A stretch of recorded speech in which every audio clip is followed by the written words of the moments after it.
This principle says that public policy or government policy can help when markets fail to provide correct information and incentives.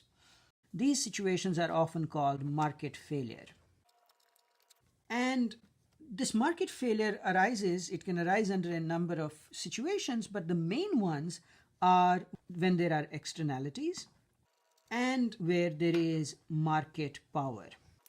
And in these situations, it turns out that the price mechanism that we talked about in the last fundamental economic principle doesn't work as it should.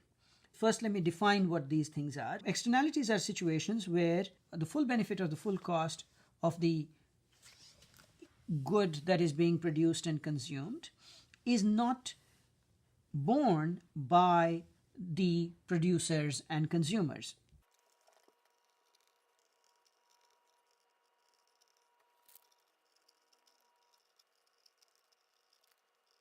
So an externality is a situation where the production or consumption of a good imposes costs or creates benefits for people who are not directly involved in the production or consumption. These externalities can be negative, in which case there is a cost, or it can be positive when there are benefits that accrue to other people.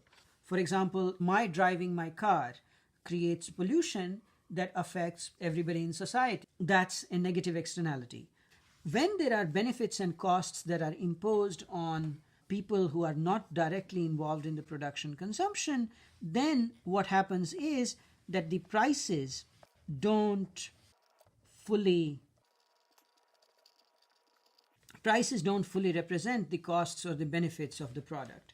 Another instance is a situation where there is market power. So for instance, a seller may be the only producer of a good, and as a consequence, they may be able to charge a very high price for that. That's an instance where we say that the seller has market power. In this situation also, prices don't fully represent the costs and the benefits of the product.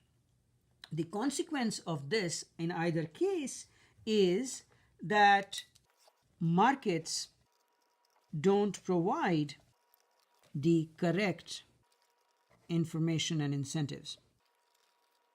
Under these circumstances, government policy can help improve on market outcomes by doing several different things. So for instance,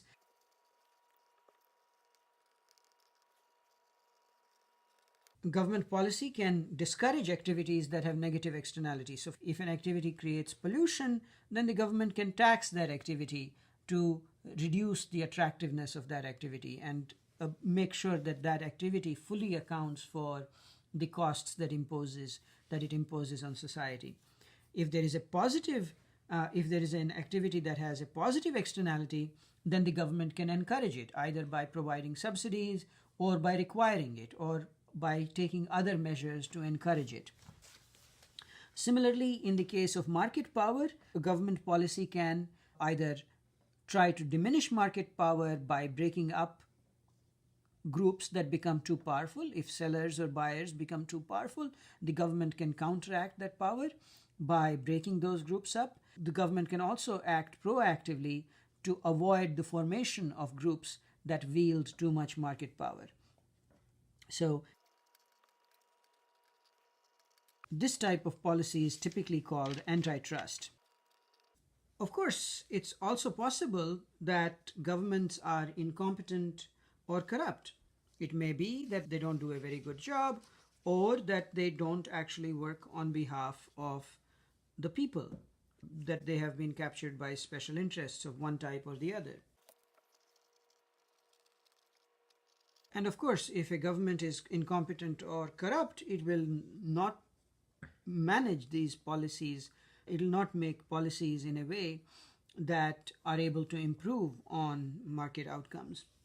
Under those circumstances, at least in my view, it is the job of the citizens in a democratic society to keep the governments honest and working on their behalf.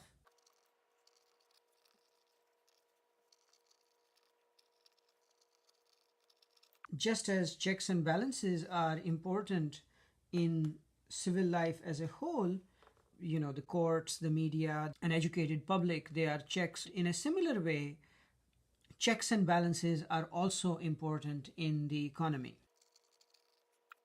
One final point I want to make is that, in the view of most economists, these government policies that we were talking about here, these should be based on principles that we were talking about here. So these should be based on sound economic principles.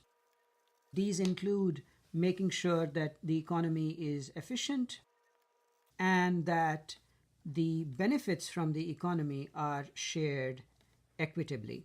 These principles can also be legal principles, principles of fairness and justice. So, in the view of most economists, government policy should be driven by rules that are based on these principles. Policies should be rule based. These rules should be clear and transparent.